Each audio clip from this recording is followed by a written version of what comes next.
Have you ever noticed how uncomfortable silence can feel? How the thought of sitting alone without distraction almost feels unbearable for many of us. In a world that never stops talking, scrolling, and moving, being alone has almost become something we fear, as if silence itself might reveal something we're not ready to face.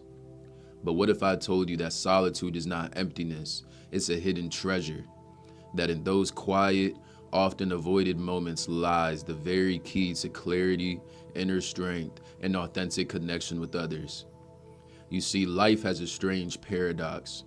When the journey is short, solitude helps us move lightly, unburdened. But when the road ahead stretches long and heavy, companionship becomes our anchor. Still, there's a deeper truth we often forget. No matter who walks beside us, we come into this world alone and we will leave alone, which means the relationship we build with ourselves, our ability to sit with silence and be at peace in our own presence, is the foundation for everything. In this video, we're going to explore the profound art of being alone. Not loneliness, not isolation, but solitude as a powerful teacher. A path that reveals who you really are, strips away illusions, and prepares you for deeper, more authentic connections. By the end of this video, you'll see that being alone isn't something to fear, it's something to embrace.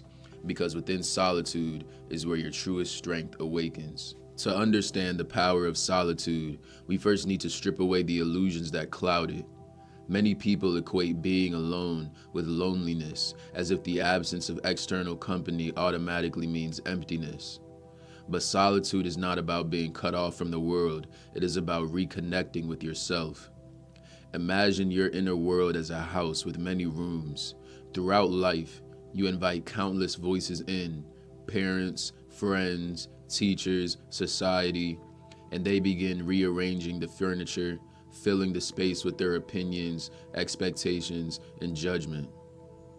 Over time, your house becomes cluttered with so much noise that you can hardly hear your own thoughts. Solitude is the act of closing the door for a while, walking through those rooms and rediscovering which things truly belong to you and which were placed there by others. This is why solitude is not isolation, but communion. It's a sacred dialogue with your own essence, a chance to peel away masks, roles, and identities until you encounter something raw and unfiltered, yourself. And that encounter can be uncomfortable at first, because solitude holds up a mirror. It shows you your fears, your insecurities, your unresolved wounds, but it also shows you your hidden strengths, your quiet wisdom, and the vast inner space that often goes unnoticed amidst the busyness of life. In solitude, you realize that you are not just what you do. You are not defined by your social roles, achievements, or even the stories you tell about yourself. You are something deeper, a presence, an awareness that exists even when all activity stops. This awareness is your core, and solitude is the practice of returning to it. Think of solitude like the fertile soil of a garden. At first, it might seem bare, even empty, but beneath the surface, seeds are waiting.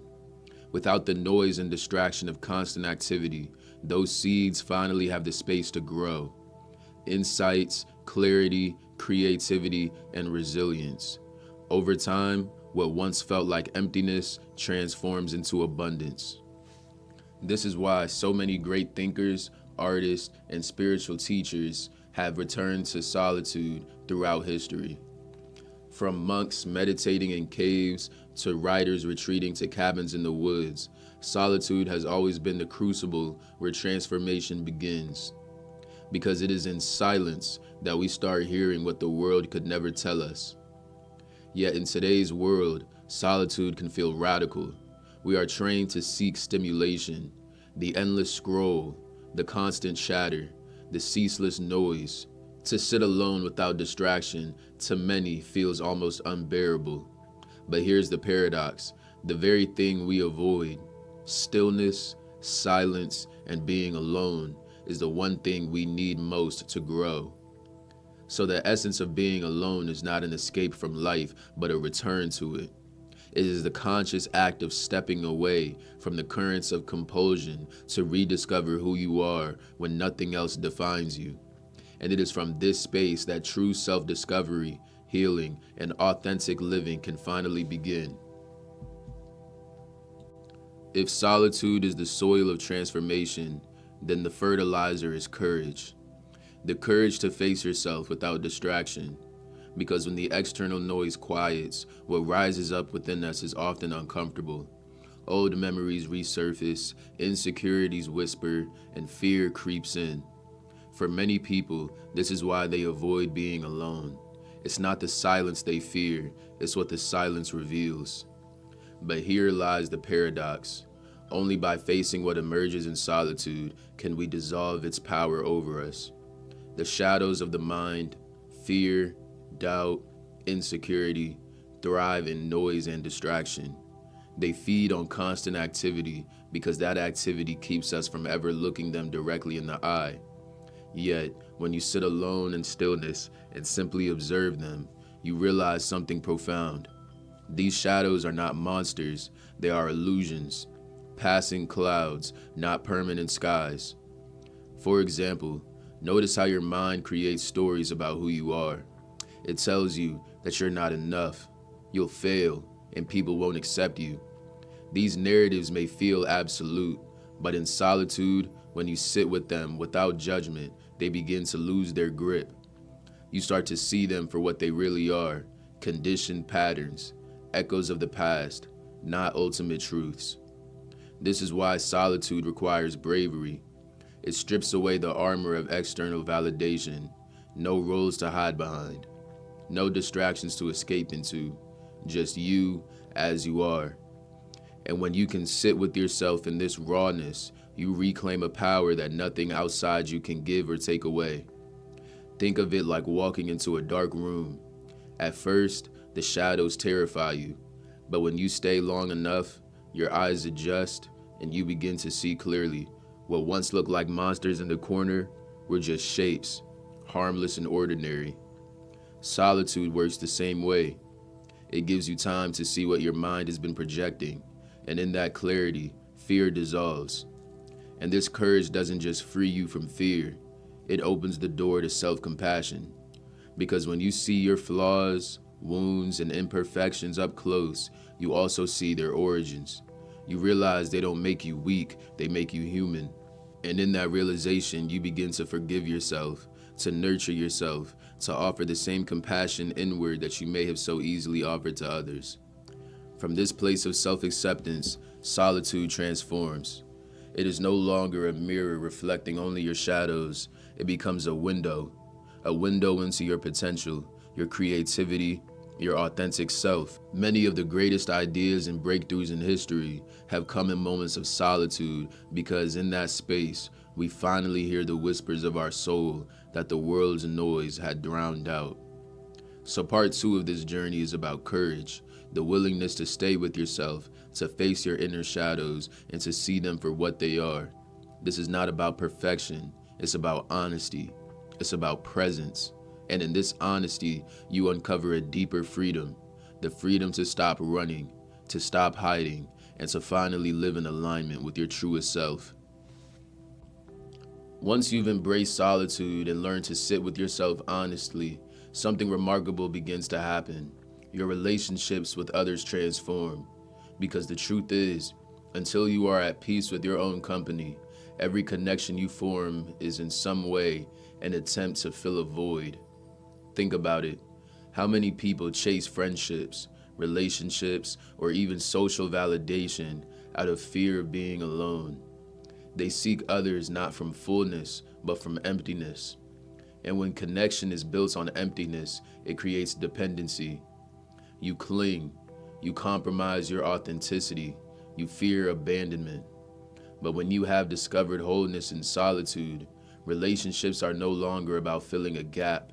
They become about sharing your overflow. This is the great paradox of solitude. The better you are at being alone, the better you become at being together. Why? Because solitude teaches you who you really are. It clarifies your values, your needs, your strengths, and your vulnerabilities. And once you see yourself clearly, you can show up to others with honesty. You no longer need to play roles or wear a mask just to be accepted. You no longer hide your wounds in fear of rejection because you've already faced them with yourself. In solitude, you build emotional intelligence. You learn to observe your feelings without judgment, to sit with them, and to understand where they come from.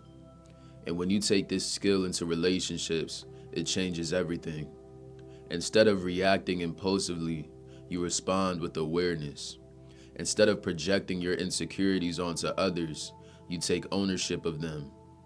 Instead of demanding that someone else fix your emptiness, you offer them the gift of presence because you've already found fulfillment within. This is why solitude is not isolation, it is preparation. It is the foundation upon which healthy, authentic connection is built. Without it, relationships often turn into entanglements, where people merge out of need rather than choice, clinging to one another as lifelines. But with solitude, connection becomes an act of freedom. You don't need the other person to complete you. You choose to walk beside them. And that choice makes the bond infinitely stronger. Think of two musicians for that matter. If neither has practiced alone, their duet will be filled with discord, missed notes, and hesitation. But when each has mastered their instrument in solitude, when they've faced the silence of practice and honed their craft, then when they come together, the music is harmonious, effortless, and beautiful. Relationships work the same way. Solitude is where you learn your instrument, your mind, your heart, your soul, and only then can you play in harmony with others. And here's the deeper truth. When you can be alone, you no longer fear loss. You no longer hold others hostage to your happiness. You can let people go when their path diverges from yours without resentment or desperation. This is true freedom. And ironically, it is this very freedom that allows love, friendship, and companionship to flourish because they are no longer tainted by fear. So part 3 of this journey teaches us this. Solitude is not the end, but it is the bridge. It is the place where we learn to stand whole, so that when we step into connection, we do so as complete beings, not fragments seeking completion. From this place, we begin to experience relationships and life itself in a more profound, authentic, and liberating way. When we master solitude and step into true connection, something even greater reveals itself.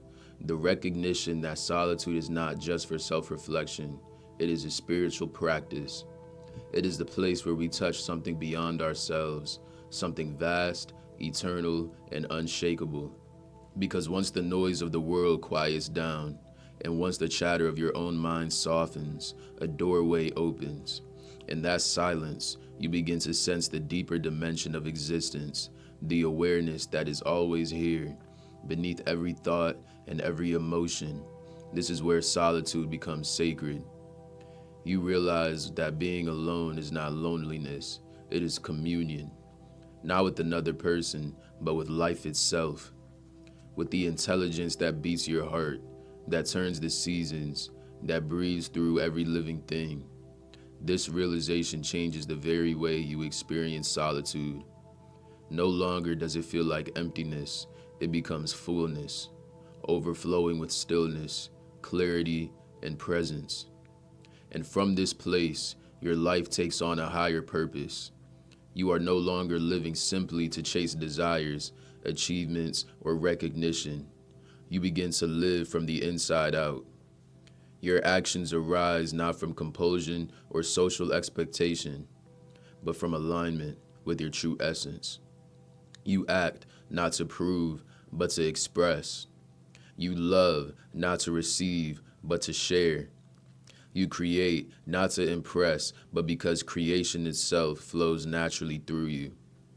This is where solitude transforms from a personal practice into a spiritual liberation. You discover that you are never truly alone, because within you exists the same infinite consciousness that animates the entire universe. The same silence you encounter in solitude is the silence that holds the stars, oceans, and every breath of life. And when you see this clearly, your relationship with solitude shifts forever. You no longer resist it, you welcome it. You no longer fill it with distraction, you surrender to it.